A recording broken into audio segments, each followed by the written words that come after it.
ஸ்ரீஹ ஸ்ரீமதே ராமானுஜாய நமஹ.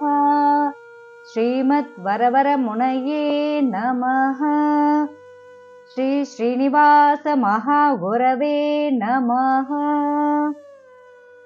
ஓம் நமோ நாராயணாய. பக்தர்கள் அனைவருக்கும் நமஸ்காரம். அடியேன் குமுதவள்ளி கிருஷ்ண ஸ்ரீனிவாச தாசி, ஸ்ரீ கிருஷ்ணா வேத கல்வி நிலையம், காட்பாடி, வெள்ளூர். ஸ்ரீ விஷ்ணு சஹஸ்ரநாம ஸ்தோத்திரம் பாராயணம் பொருளுடன் சேர்ந்து கற்றுக்கொள்வோம் வாருங்கள் என்ற பகுதியினுடைய தொடர்ச்சி. இன்று நாம் பார்க்க இருப்பது ஸ்லோகம் 15. ஸ்லோகம் 15.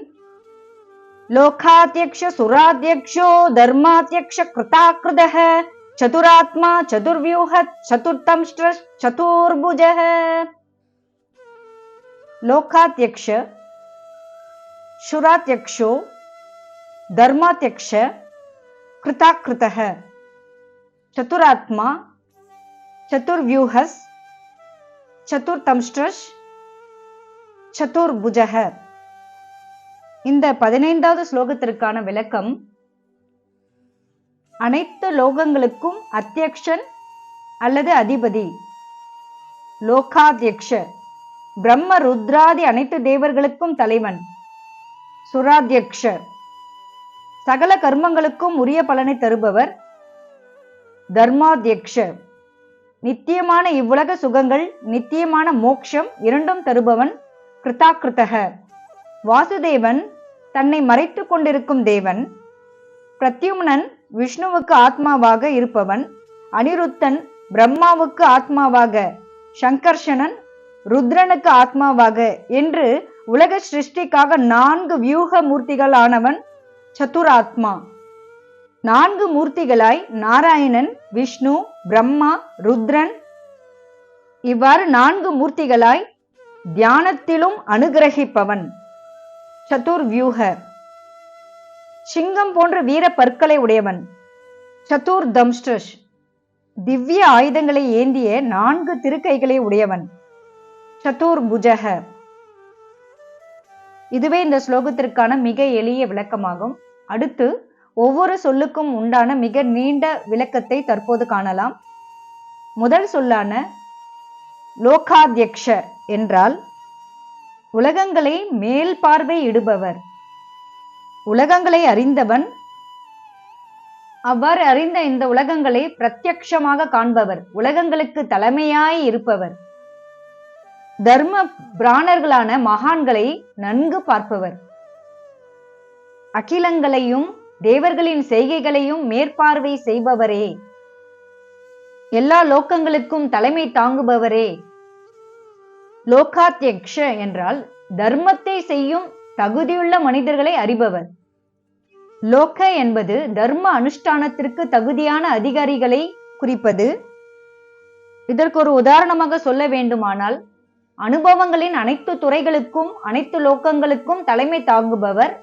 உதாரணமாக, ஜனாதிபதி சபையை நடத்துவதற்கு பொறுப்பானவர். அவர் விவாதத்தை ஒழுக்கமான முறையில் வழிநடத்துகின்றார். இறுதியில் அதன் முடிவில் அவர் கூட்டத்தை கலைக்கிறார். விவாதங்கள் முழுவதும் உறுப்பினர்கள் அன்றைய நிகழ்ச்சி நிரல்களுக்குள் செயல்பட்டால் அவர்களின் பேச்சு சுதந்திரம் மற்றும் செயல் சுதந்திரத்தில் அவர் ஒருபோதும் தலையிடுவதில்லை. அதேபோல் இறைவன் அனைத்து செயல்பாடுகளின் துறைகளுக்கும் தலைமை தாங்குகிறார். தனிநபர்கள் செயல்படுவதற்கான சுதந்திரத்தில் ஒருபோதும் தலையிடுவதில்லை. இந்த உடலில் உள்ள உச்ச புருஷர் பார்வையாளர், அனுமதிப்பவர், ஆதரவாளர், அனுபவிப்பவர், பெரிய இறைவன் மற்றும் உயர்ந்த ஆன்மா என்றும் பகவான் அழைக்கப்படுகின்றார். அவரே லோகாத்யக்ஷ. இதனையே புராண கண்ணோட்டத்தில் பார்த்தோமானால், பகவான் தனது வாமன வெளிப்பாட்டில் 3 உலகங்களின் ராஜாவாக நிறுவப்பட்டார். அவரே லோகாத்யக்ஷ. அடுத்த சொல்லான சுராத்யக்ஷோ என்றால் தேவர்களுடைய செயல்களை மேல் பார்வையிடுபவர். சுரா என்ற சொல்லானது தர்ம அனுஷ்டானத்திற்கு தகுதியான அதிகாரிகள் ஆராதிக்கும் தெய்வங்களை குறித்தது. அதாவது தேவர்களுடைய தலைவர், தேவர்கள் தங்கள் நிலையான எதிரிகளான தைத்தியர்கள் மற்றும் அசுரர்களால் அச்சுறுத்தப்படும் பொழுது பாதுகாப்புக்காக ஓடிச் செல்லும் தேவர்களுடைய தலைவர் அவரே மகாவிஷ்ணு. தேவர்களின் தலைவர், தேவர்களை இயக்குபவரும் அவரே, தேவர்களின் செய்கைகளையும் மேற்பார்வை செய்பவரும் அவரே, தேவர்களை பற்றி நன்கு அறிந்தவரும் அவரே. மொத்தத்தில் சுராத்யக்ஷ என்றால் தர்மத்தை செய்யும் தகுதியுள்ள மனிதர்களால் பூஜிக்கப்படும் தேவர்களை அறிபவர் சுராத்யக்ஷ. இவ்வாறு தகுதியான அதிகாரிகள் ஆராதிக்கும் தெய்வத்தை பற்றியது சுராத்யக்ஷ. தேவர்களை இயக்குபவரும் அவரே சுராத்யக்ஷன். அடுத்த சொல்லான தர்மாத்யக்ஷ என்றால் அவற்றுக்குரிய பலன்களை அளிக்க தர்ம அதர்மங்களை நேராக காண்பவர். சகல கருமங்களுக்கும் உரிய பலன்களை தருவிக்க வல்லவர். தர்மத்திற்கு தலைமை தாங்குபவர். தர்மங்களை தானே பார்ப்பவர். தர்மத்தை நன்கு அறிந்தவர்.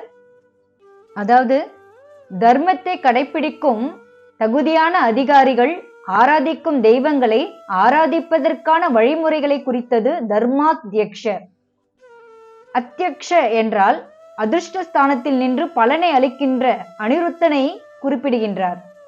இந்த அனிருத்தன் என்ன செய்கிறான் என்றால் தர்மத்தின் வழி நடக்காதவர்களுக்கு சரியான பலன் கிட்டாதபடியும் தர்மத்தின் வழியில் நடப்பவர்களுக்கு பலன் பொய்த்து போகாதபடியும் பார்த்து கொள்வதாகும். இதை வேறு விதமாக கூற வேண்டுமானால் அதர்மிகளுக்கு அவனுடைய அனுகிரகம் எப்பொழுதும் கிடைக்காமல் செய்பவன், தர்மத்தை கடைபிடிப்பவர்களுக்கு எப்பொழுதும் அனுகிரகம் செய்பவன். இவ்வாறு தர்மத்தை அறிந்த பகவான் தர்மத்தை கடைபிடிப்பவர்களுக்கு வேதத்தின் சுவை பயனாக அதன் பலன்களை கொடுப்பவன். வேதத்தில் சொல்லியுள்ள தர்மங்களை அனுஷ்டிப்பவருக்கு அவரவருக்கு தக்கபடி பலனளிப்பவன் பகவான். இதிலிருந்து நமக்கு சர்வேஸ்வரனுடைய அரசியல் உண்மை புலப்படுகின்றது.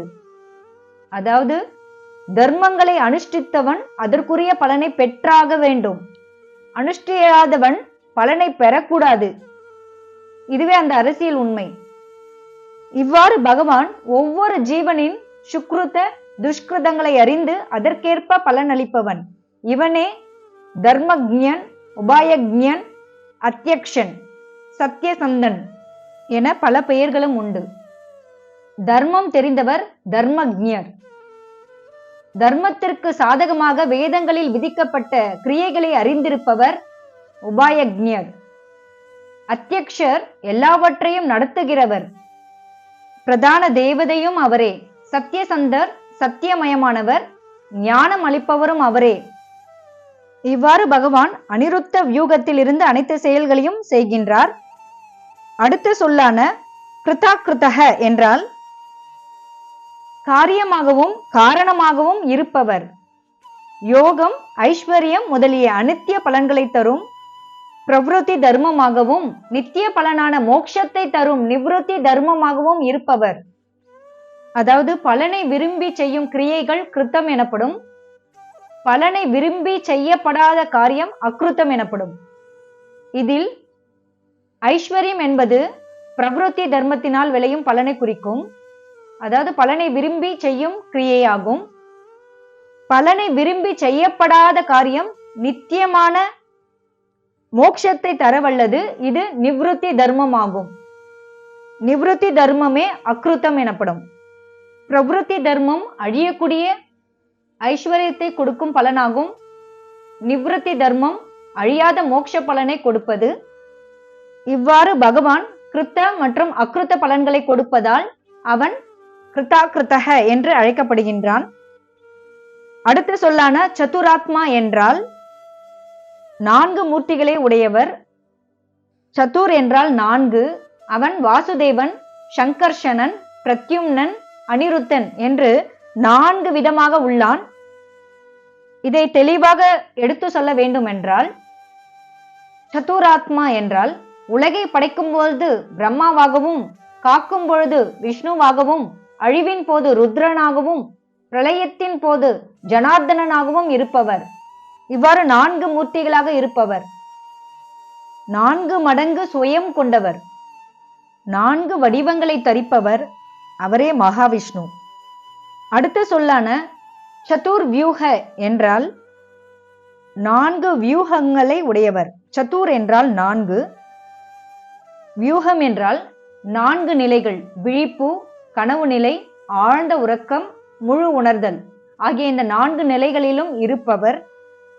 விழிப்பு நிலைக்கு பெயர் ஜாக்ரத், ஸ்வப்ன நிலைக்கு பெயர் கனவு, சுஷுப்தி ஆழ்ந்த நிலை உறக்கம், தூரியம் மயக்கம் ஆகிய இந்த 4 நிலைகளில் பகவான் எவ்வாறு இருக்கிறார் என்றால், நாம் விழித்திருக்கும் பொழுது அனிருத்தனாகவும், கனவு காணும் பொழுது பிரத்யும்னனாகவும், சுஷுப்தியில் இருக்கும் பொழுது சங்கர்ஷனராகவும், துரியத்தில் இருக்கும் பொழுது வாசுதேவராகவும் இருப்பவர் பகவான் விஷ்ணு. இவ்வாறு இந்த 4 வலிமை மிக்க சக்திகளை தன்னிடம் கொண்டவர் மகாவிஷ்ணு, அவரே மகாசுயம்.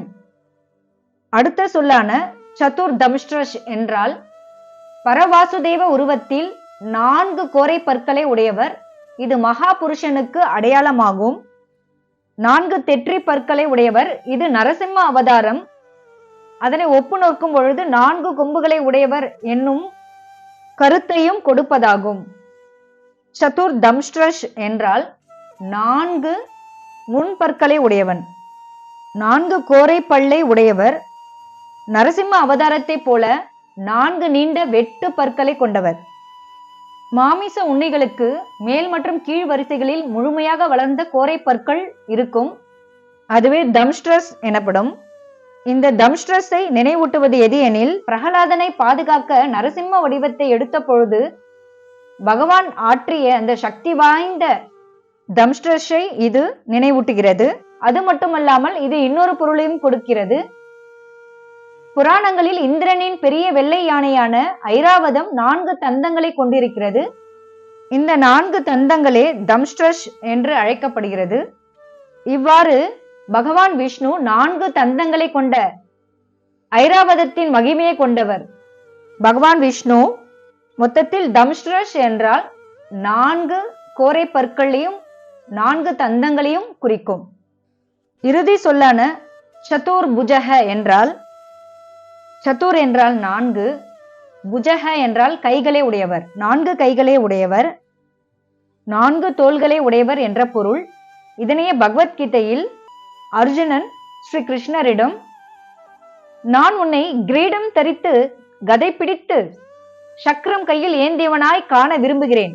1000 தோள்களை உடையவனே, உலகம் நிறைந்த வடிவினனே, 4 கைகளுடன் கூடிய உருவம் உடையவனாய் ஆவாய் என்று வேண்டுகிறாராம். இது ஸ்ரீமத் பகவத்கீதையில் 11வது அத்தியாயம் 46வது ஸ்லோகத்தில் குறிப்பிடப்பட்டுள்ளது. இதனையே விஷ்ணு புராணமும் சதுர்புஜக உதாரங்கம் சக்ராத்யாயுத மூஷ்ணம், 4 தோள்களோடு கம்பீரமாக உள்ள அத்திருமேனியுடன் கூடியவனாக சக்கரம் போன்ற ஆயுதங்களை ஆபரணமாக தரித்தவன் என்று எடுத்துரைக்கின்றது. ராமாயணத்தில் யுத்த காண்டத்தில் தமச பரமோ ததா சங்கு சக்கர கதாதர, இவனுக்கு அப்பால் உள்ள பரமபதத்தில் சங்கு சக்கரம் கதை போன்றவற்றை ஏந்தியபடி உள்ளான் ஸ்ரீ மகாவிஷ்ணு என்று எடுத்துரைக்கின்றது. மகாபாரதமும் இதனையே புஜை சதுர்பி சமேதம், அதாவது 4 புஜங்களுடன் கூடியவன் என்று எடுத்துரைக்கின்றது. மொத்தத்தில் மகாவிஷ்ணுவுக்கு 4 கைகள் உண்டு. அவை சங்கு, சக்கரம், கதாயுதம் மற்றும் தாமரை ஆகியவற்றை ஏந்தி வருகின்றன என்று புராணங்களிலிருந்து நாம் தெரிந்து கொள்ளலாம். இதில் குறிப்பாக சங்கு, பாஞ்சஜன்யம் என்ற இந்த சங்கு நம்மை அமைதி மற்றும் பரிபூரண நீதி வழிக்கு நம்மை நேரடியாக அழைத்து செல்கிறது. அதாவது தெய்வீக விஷ்ணு பதத்திற்கு நம்மை அழைத்து செல்வது இந்த பாஞ்சஜன்ய என்ற சங்கினுடைய ஒளி. அடுத்ததாக பகவான் கதாயுதத்தை ஏந்திருக்கிறார். இது சிறிய பேரழிவுகள் மற்றும் துயரங்களை துடைப்பதற்கு பயன்படுகின்றது. அடுத்ததாக சக்கரம், இது முழுவதுமாக அழிக்கிறது. பகவான் கையில் உள்ள தாமரை பகவானே நமக்கு இறுதி இலக்கு என்று அவரை நோக்கி நம்மை அழைத்து செல்வதற்காக மட்டுமே. அது மட்டுமல்லாமல் நம்முடைய உடலானது மனம், புத்தி, சித் மற்றும் அகங்காரம் ஆகிய 4 வலிமை மிக்க சக்திகளாக செயல்படுகின்றது. இதில் சித் என்பது தாமரை, புத்தி என்பது சங்கு, அகங்காரம் என்பது கந்திரம் மற்றும் மனம் என்பது டிஸ்கஸ். இந்த 4ம் ஒரே எல்லையற்ற நீல நிற உடல் கொண்ட நாராயணனால் கையாளப்படுகின்றன. அந்த நாராயணன் தனது மஞ்சள் நிற ஆடையை அணிந்து நன்மை மற்றும் தீமையின் உலகத்தை பராமரிக்கவும் நிலைநிறுத்தவும் வெளிப்படுகின்றார். இவ்வாறு சுயம் 4 மடங்கு வடிவத்தில் செயல்படுவதால் விஷ்ணுவிற்கு, மகாவிஷ்ணுவிற்கு 4 கைகளை கொண்ட இறைவன் என்ற பெயரும் உள்ளது. 4 கைகளை கொண்ட பகவான் மகாவிஷ்ணு. அதுவே சதுர்புஜக என்று அழைக்கப்படுகிறது. இந்த 15வது ஸ்லோகம் தமிழ் வரிகளில்: உலகை காத்து விண்ணை காத்து தர்ம பயனின் பலன் தருபவன், வியூகங்கள் 4 உடையோன், நாரசிங்கன் 4 தோளோன். மீண்டும் இந்த ஸ்லோகம்: லோகாத்யக்ஷ சுராத்யக்ஷோ தர்மாத்யக்ஷ கிருதாகிருதஹ, சதுராத்மா சதுர்வியூஹஸ் சதுர்தம்ஷ்ட்ரஸ் சதுர்புஜஹ. உங்களுக்காக இந்த பதிவை வழங்கியவர் அடியேன் குமுதவள்ளி கிருஷ்ண ஸ்ரீனிவாச தாசி, ஸ்ரீ கிருஷ்ணா வேத கல்வி நிலையம், காட்பாடி, வெள்ளூர். இதனுடைய தொடர்ச்சி அடுத்த பகுதியில். இதனை அனுதினமும் தவறாமல் கேட்டு பலனை அடையுங்கள். நமஸ்காரம். சர்வம் கிருஷ்ணார்ப்பணம்.